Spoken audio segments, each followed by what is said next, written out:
Well, good morning, everybody. I am Pat Quinn, filling in for Shanda this morning on Coffee with Shanda. So welcome, and I hope you've got a hot cup of coffee or something refreshing to drink.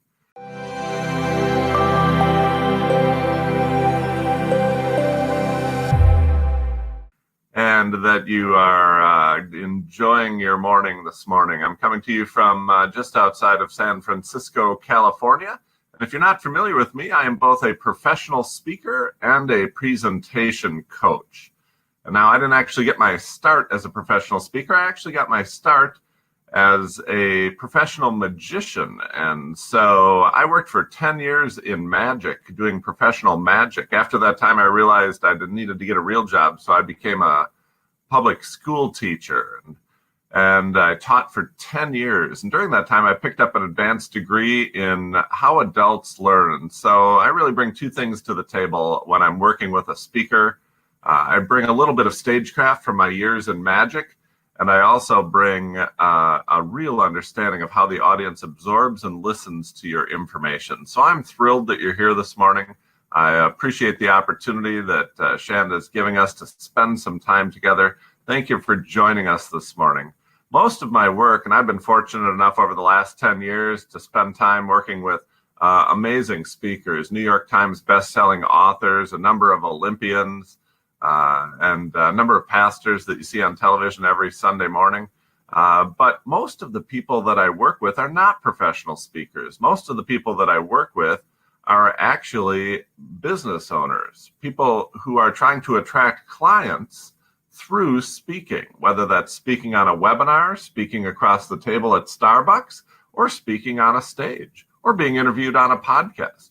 All of those are ways that we speak and try to attract clients as business owners. And so I thought I would spend our time together having coffee together and talking to you a little bit about how in some of those conversations, you can actually get people to come and really become clients of yours without feeling salesy.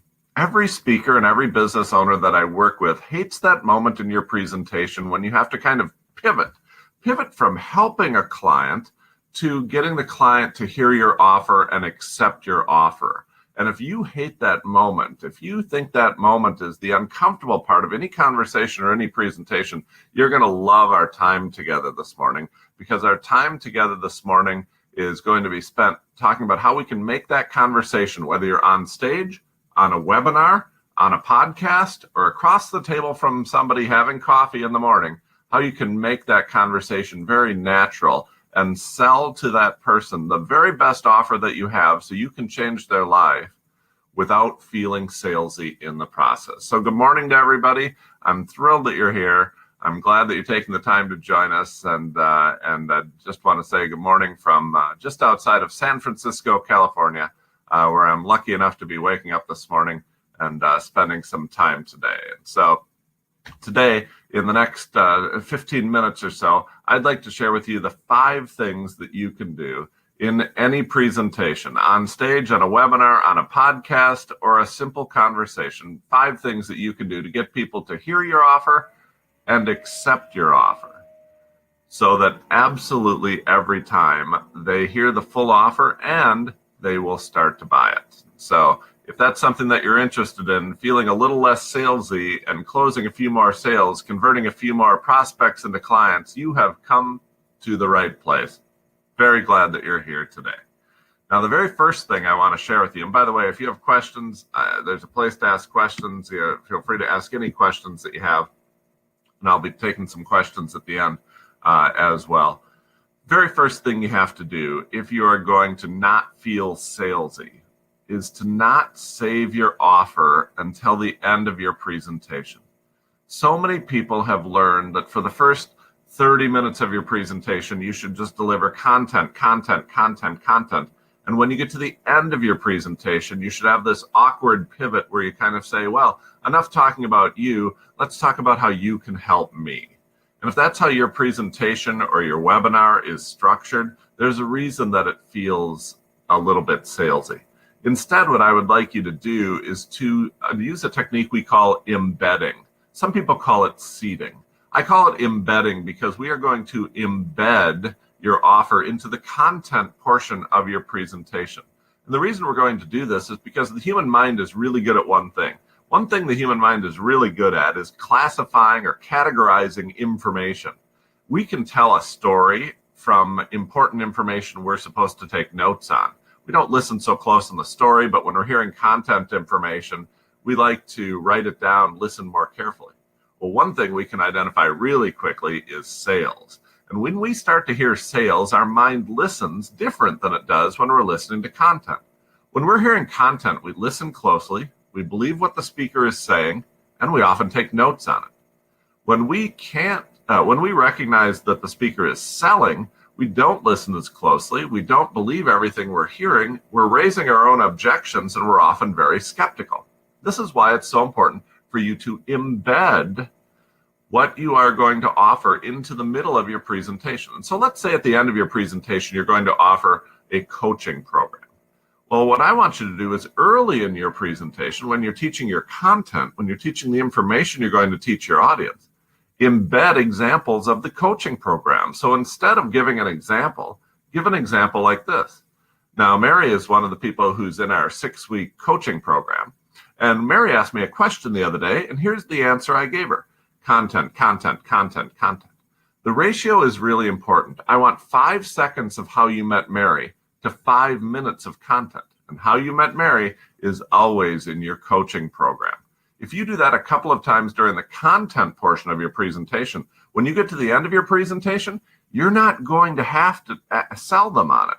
They're already going to want it.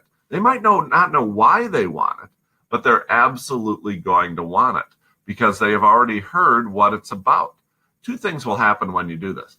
When you get to the call to action or the portion of your presentation where you actually make your offer, that's going to be much shorter because people are already going to know what you're offering because you've talked about it a couple of times. But second of all, they're already going to want it. And so let's say at the end of your presentation, you ask people to sign up for a free strategy call. First thing you want to do is not wait until the end to talk about the strategy call. Instead, when you're in the middle of your content, whether you're teaching your first point, your second point, or your third point of content, when you give your examples, which we always do, we always tell stories about people that we've worked with or problems that we've solved in the past, instead attach them to your strategy call. Now, Meredith is somebody who I've worked with for many years. When Meredith called me on her strategy call, she asked this question, and here's how I solved her problem. Content, content, content, content.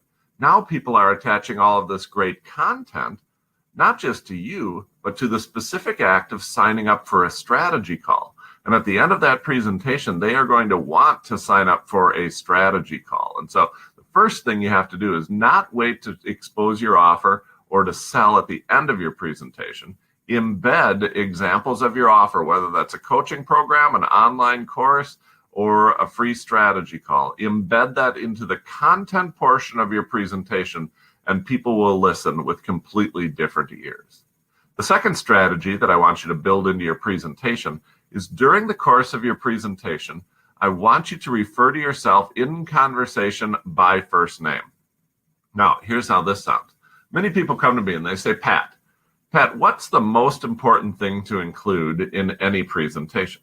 You see what I did there? I referred to myself in conversation by first name. What does that do? What that does is get the audience, whether it's 5 people, 50 people, or 500 people, thinking about having a conversation with you, a casual conversation, because they're referring to you by first name. If you want your audience to engage with you further, and that's really what selling is. Selling is saying, I don't want this relationship to end at the end of this conversation or at the end of this presentation, at the end of this webinar or at the end of this podcast. I want to engage with you further. I want to have a continuing conversation with you. And especially if one of the things you're selling is a free strategy call, you've got to get the person who's listening thinking about having a conversation with you.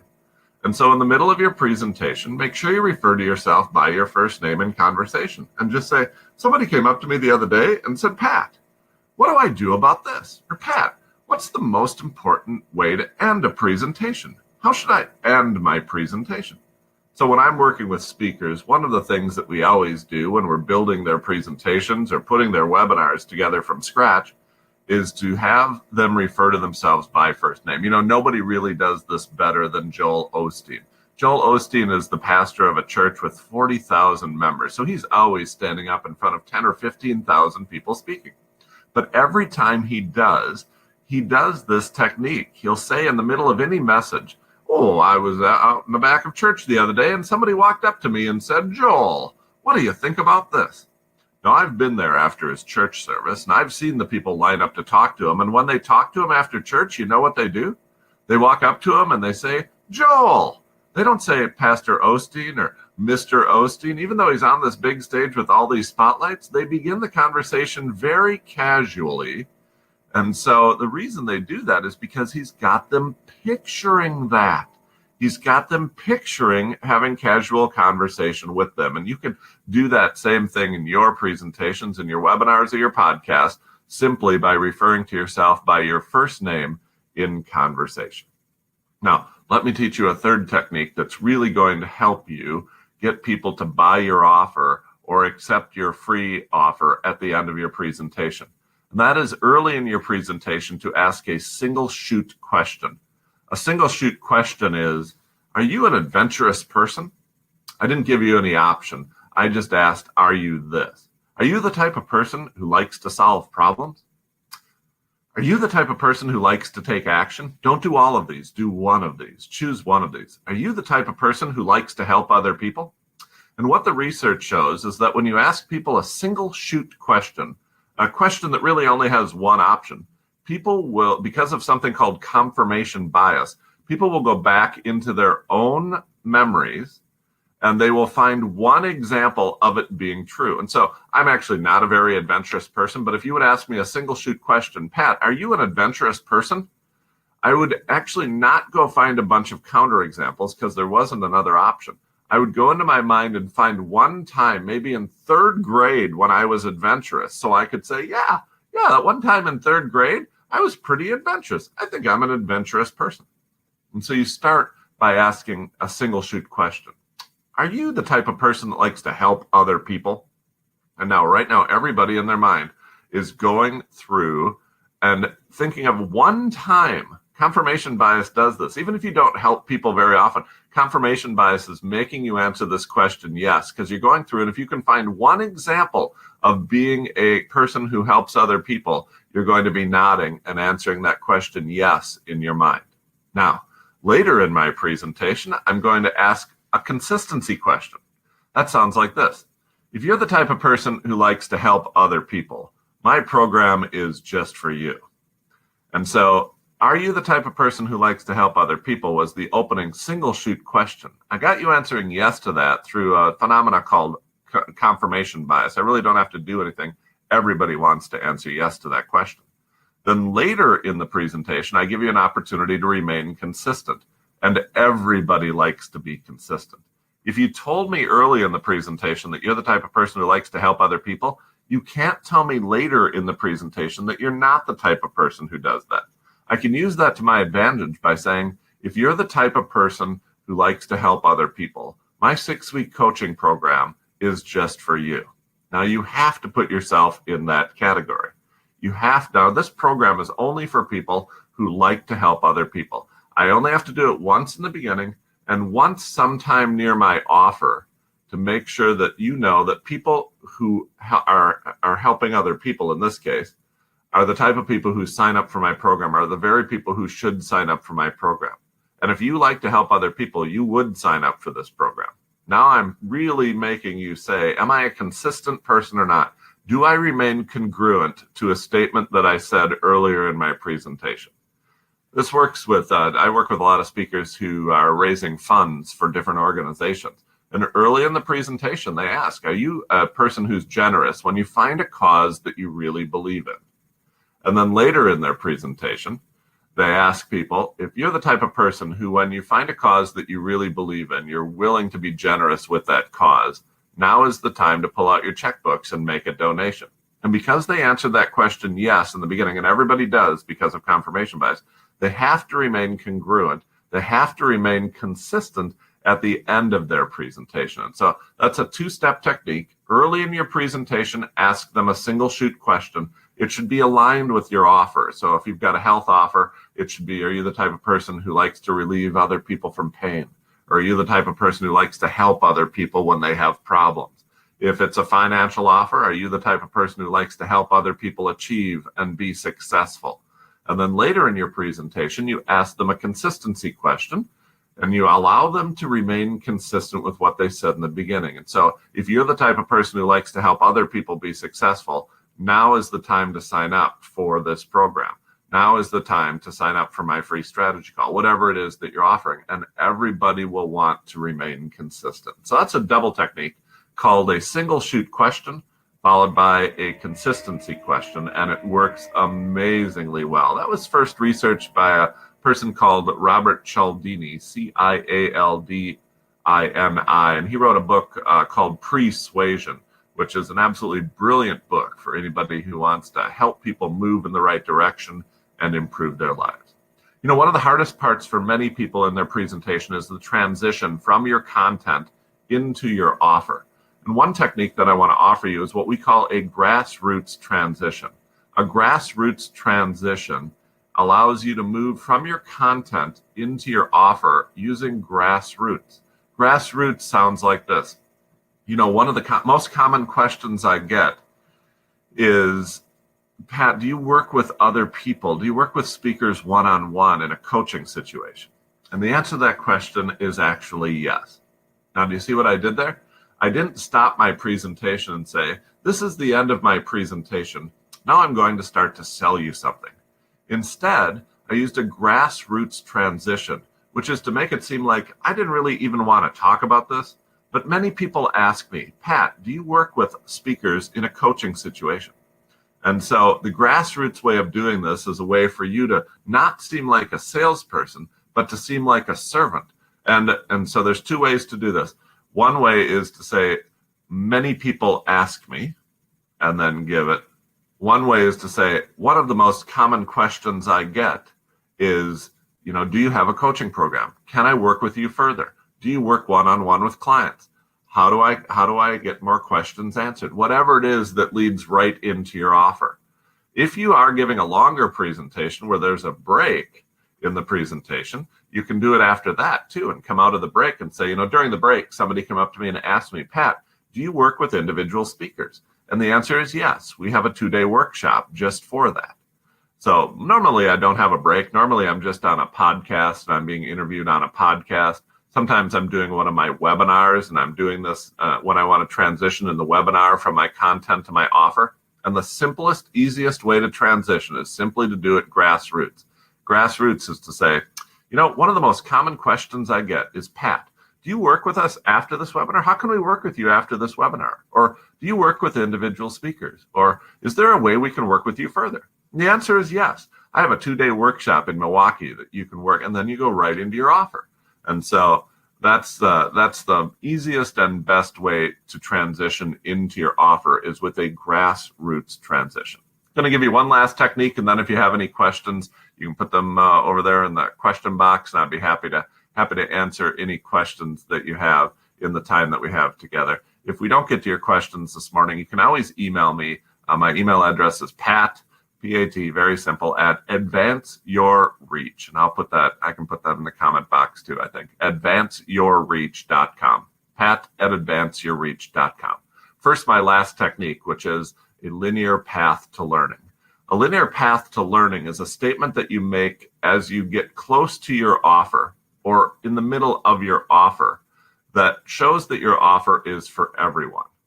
What you want to do is take your audience and divide them into 3 categories: the least experienced, the middle experienced, and the most experienced. And so in my case, it sounds like this.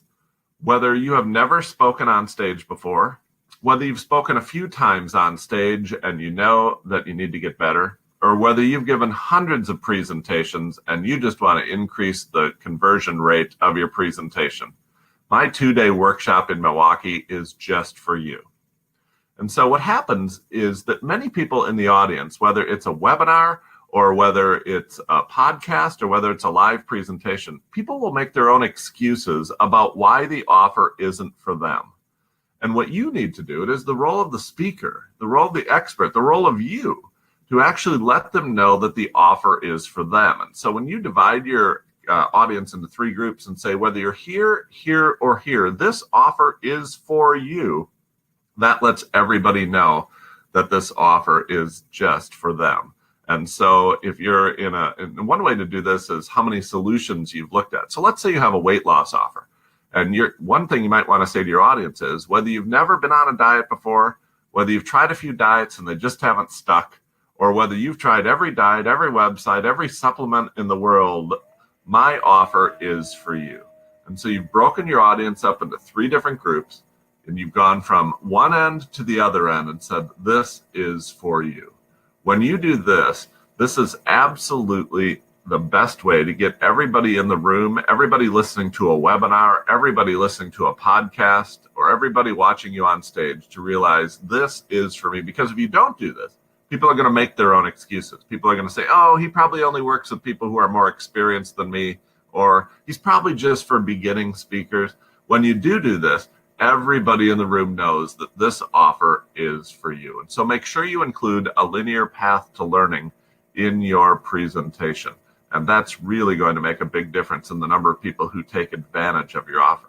So when you put all these techniques together, referring to yourself by first name in your presentation will get people picturing those conversations and coming up and talking to you afterwards or emailing you afterwards. Embedding your offer so that the offer is attached to content and listened to closely. Having a single shoot question and then having people want to remain consistent. Using the Grassroots transition and then a linear path to learning. You're not going to feel salesy at all, but at the end of your presentation, whether that's a 5-minute presentation or a 45-minute keynote presentation in front of thousands of people, absolutely people are going to want to engage with you further. They're going to come running up to the stage and emailing you and clicking the button on your webinars. They're going to want to engage with you further. And so those are the 5 best techniques I can think of this morning with my coffee to help you. And so I'm going to look over in the comment box here. I see Amy Yamada is my biggest fan. She is here. And a lot of the things that I've taught you, I've used. If you've seen Amy Yamada speak, Amy did come to Milwaukee, and we talked about a lot of these things. She built them right into her presentation. And if you've seen Amy's presentation, you know it rocks it. Absolutely great. So the book is Robert Cialdini, Cialdini. I see that some people have posted that. Thank you for doing that. How long should your webinar be? Different people have different opinions on this. My opinion is shorter is better than longer. Some people don't get to their offer until 90 minutes into their webinar, and I think that's way too late. When I put on webinars, I want to be into my offer 40 minutes in. Well, first, let's start at the beginning. I want to be into my content 10 minutes in. So I don't want a huge opening 20-minute segment where I'm still talking about what we're going to talk about today. I want to be into my content 10 minutes in. Usually 3 sections of content, 10 minutes each, which puts me at the 40-minute mark, and I want to be into my offer 40 minutes in.